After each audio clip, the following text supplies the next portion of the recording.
এখন আমি একটা জিনিস খুব ভালো করে বুঝতে শিখে গেছি যে আমি যার জন্যই বেশি করতে যাব তার মন আমি কখনোই পাবো না। তো হ্যালো এভরিওয়ান, আসসালামু আলাইকুম। আশা করি আপনারা সবাই অনেক ভালো আছেন। আলহামদুলিল্লাহ, আপনাদের দোয়া ও ভালোবাসায় আমিও অনেক ভালো আছি। প্রায় অনেক দিন পরে একটা লং ভিডিও নিয়ে আসলাম। আসলে সময় আর ব্যস্ততার কারণে আমি ওইরকম ফোন হাতেও নিতে পারি না, কোনো ক্লিপসও রাখতে পারি না। তো এতদিনে টুকটাক যা ক্লিপস রাখছিলাম ওইগুলাই আজকে সবগুলা অ্যাড করে কথা বলতেছি। তো আপনারা কে কোথা থেকে আমার ভিডিওটা দেখছেন, আশা করি সবাই কমেন্ট করে জানাবেন। এখন থেকে চেষ্টা করব আপনাদেরকে প্রতিদিন একটা করে ভিডিও করে আমার দৈনন্দিন জীবনে আমি যা যা করি সব দেখানোর জন্য। আমি আসলে মানুষ কিভাবে যে এত কিছু সামলে ভিডিও করে আমি আসলে করে উঠতে পারতেছি না। আর একদিকে আমি গ্রামে আসছি, তো গ্রামের মানুষগুলা হয়তো অন্য টাইপের হয়, সবার মাঝখানে থাকি। আমি ভিডিওগুলো এডিট করতে বসলে ভয়েস ওভারও দিতে পারতেছি না। এখনো হয়তো আমার ব্যাকগ্রাউন্ডে অনেক নয়েজ বাজতেছে,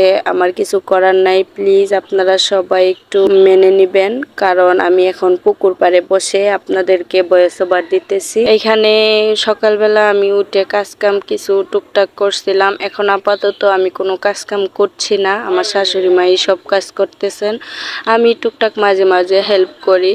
তো এখানে আমার আয়ানের বাবাও কি জানি রাউটার লাগাবে, তাই এটা ফিটিং করার জন্য আমারে বলতেছে যে তুমি একটু ধরো। তো কিছুক্ষণ আমি ধরলাম, তাই এটাও আমি ক্লিপস নিয়ে রাখছি।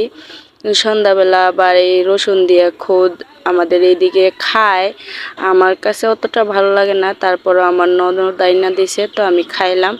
এখানে রাউটার লাগানোর জন্য কাজ চলতেছে, আমাকে ধরতে বলতেছে, আমি ওইখানে ধরলাম। তারপর সন্ধ্যার একটু পরে দিয়ে মন চাইলো টক জাল কিছু খাইতে, তারপর ফ্রিজ থেকে দেখলাম খুঁজে জলপাই পাইলাম, জলপাই আর লবণ মরিচ মাখাইলাম। আর এগুলা হচ্ছে অনেক আগের ক্লিপস, এগুলা আমার দেশের বাড়িতে সিলেটে যখন আমরা গেছিলাম তখন এগুলা পারছিলাম আমার ছোট বোন আর আমি পায়রা